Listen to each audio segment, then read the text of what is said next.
Hello and welcome. This presentation will cover my work in thinking about developing a Drawing 2 course for online asynchronous learning. I will talk about the project and its rationale, as well as where the project is going. Today in Alabama, something around 20% of jobs that will support a family do not require a college credential. However, approximately 73% of the working age population has no college credential of any type. 73% of the population is competing for around 20% of the jobs. This situation is driving many students from new demographics into higher education, especially into community colleges. We now see more first-generation college students, students with significant learning gaps, and returning students with substantial personal responsibilities. These students face pressures that could be alleviated by online courses, allowing them to work or attend to family duties. However, they are often advised against online courses and directed to face-to-face classes in order to receive more individual attention. This overlooks the minor occurrences that may cause them to miss class or deadlines and ignores the economic and time costs for students traveling long distances to campus. Over the past decade, with growing internet access, Alabama's community colleges have expanded their online course offerings. However, it appears that courses were merely moved online without much consideration towards optimizing for online learning environments. With these factors in mind, the goal of this project has been to develop the first of multiple online versions of studio art courses that will more effectively serve those students who need the most help. To meet these challenges, this course is being developed with 5 areas of focus. The learning experience is scaffolded to gradually shift responsibility from the instructor to the student, as students gain proficiency and confidence. The curriculum is built around a 4-step design thinking process, which facilitates creative problem solving and development of personal artistic directions. Frequent interaction is facilitated through discussions of students' working process and critiques of finished work.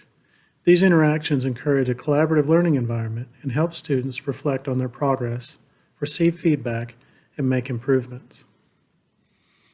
Assessing each other's work deepens their understanding of the subject matter, encourages critical thinking and reflection, and helps students identify strengths and areas for improvement in their own work. Students learn to create videos, organize personal websites, and to communicate both visually and in writing. In an online economy, this helps students prepare for digital and remote work scenarios. Scaffolding involves providing structured support, which is gradually reduced as learners develop the ability to work independently. This course scaffolds in 2 ways. The course begins with a unit on design thinking. In that unit, students learn about the design thinking process and work through the steps. They also get a low-stakes sampling of the types of exercises they will be doing as the semester goes along. Following that unit, the course iterates on the design thinking process. Each unit is structured following the 4 steps so that students can work through the same process again and again, developing their creative problem-solving skills. The second use of scaffolding implements an additional tier of skill development. As the semester goes along, students work toward building the tools necessary for a career in the arts, which will culminate in an online portfolio at the end of the semester. These include artist statements, a YouTube account, a personal website. In my experience, these are the most stressful parts of the course for students, as most of them have never done anything like them. With that in mind, towards the start of the semester, these components are introduced as extra credit. Around midterm, they become regular parts of assignments, and at the end of the semester, they make up the bulk of the student's submissions for the final portfolio. The main thrust of the course from the student perspective is that each unit comes with a new and challenging way to look at drawing. They will be asked to make abstract drawings, to make their own drawing tools, and to make 3-dimensional drawings. The design thinking process serves as a framework for finding their way through these challenges and toward a finished artwork. In the first phase, students clarify what they're doing to make sure that they understand. This involves guided research into assigned content and independent research into each student's personal interests. At the end of this phase, students organize their work as a somewhat informal Pecha presentation, focusing on what they uncovered and what they personally find interesting. In the ideate phase, students are encouraged to think expansively. They work their way through several sketchbook pages, making many sketches per page. The emphasis at this point is on indiscriminately having a lot of ideas. Students are encouraged to play and to combine and recombine bits and pieces of their research from the clarify phase, as well as their own interest.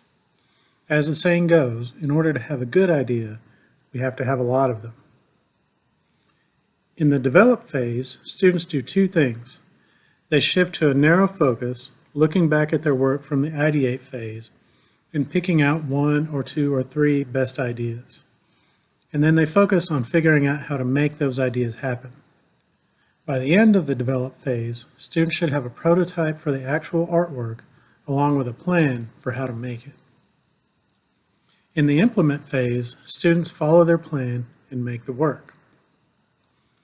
This might not seem like the sexiest way to make artworks, and it may not be for a mature artist, but for students, it gives them both structure and autonomy to develop an individual voice and take control of their own learning without emphasizing the instructor's interests or artistic priorities.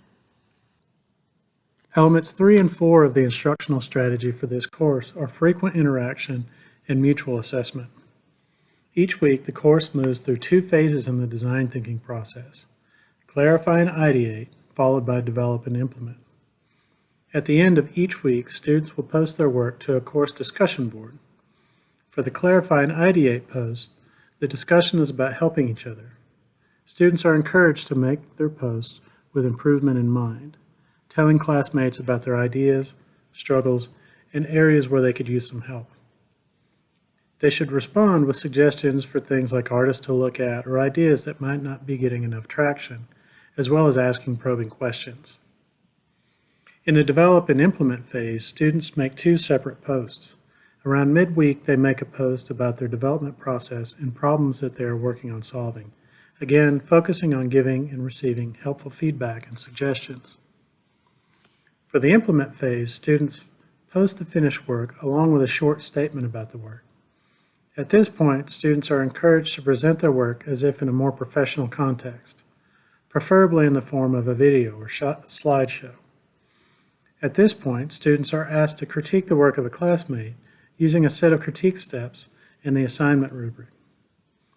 This should result in a better understanding of the assignment and criteria for success, as well as motivating students to create their best possible work.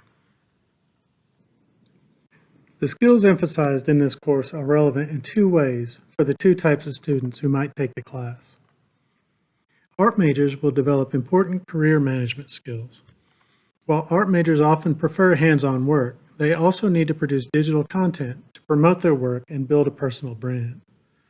They'll learn to create necessary documents such as artist statements and personal art historical lineages, which are very important for transferring to four-year schools, entering graduate programs, and starting careers. These tools will help them develop a self-sufficient outlook and empower them to take control of their futures.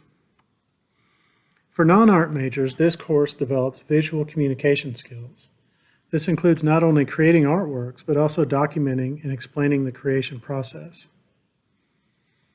Working with the design thinking process, they will develop problem-solving skills, which seem to be the in-demand skill in the current economy. Students will learn an effective, structured method for tackling problems. Critical thinking skills are developed throughout the process. These assignments ask students to begin with little more than a prompt and access to information and end up with a fully realized artworks. There are many problems, large and small, that need to be thought through along that path. At this point, elements of the class have been beta tested in an art appreciation course. That testing has highlighted areas that need improvement. The majority of those misunderstandings have tended to be about very basic ideas that just did not come across effectively and can be easily remedied. They haven't tended to be around the more difficult areas, such as making and posting videos. With that in mind, at this point, the class is going through rewrites. Quite a bit of media is still needed for each module as well. So the class is not finished at this point, but you can check it out by scanning this QR code. Thanks very much for your time and attention. I'm looking forward to seeing what you all have made as well. Bye.